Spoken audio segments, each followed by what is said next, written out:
This Burnaby coffee shop may not look like a classroom, but for this group of student comics, it's the perfect place to practice what they've learned and to share with the public the funnier side of mental health.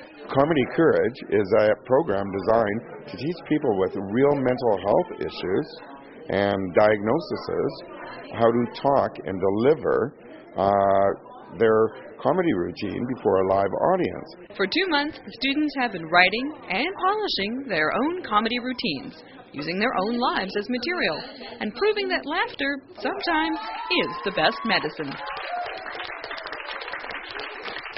Being a closet mentally ill person and not being fairly judged probably, I knew that this guy had a lot of, courage to come out and make it funny, because it's not funny.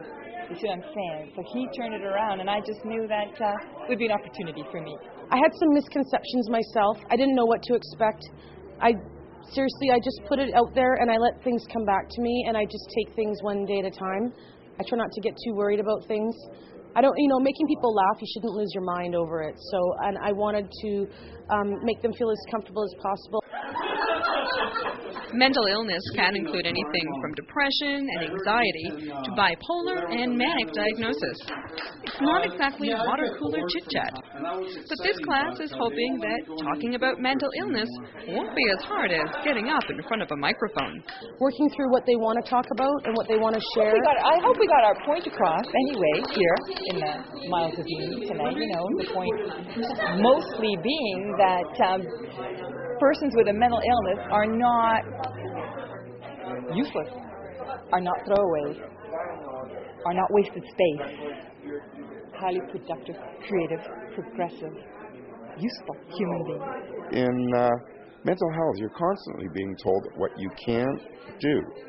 But in Comedy Courage, they get to prove what they can do. The work isn't finished.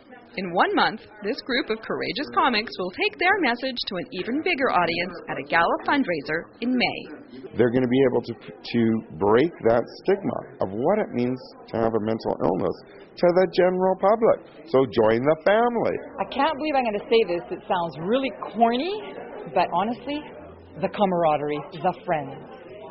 That's been the best part of it, Yeah, which is that we don't have a lot of people with a mental illness. We live isolated lives. And over the years, we've become more and more isolated, and this just broke it open. As of tonight, I have 12, including Kim, friends. For more information on mental health and Comedy Courage, check their website. For The Express in Burnaby, I'm Amy Catriona.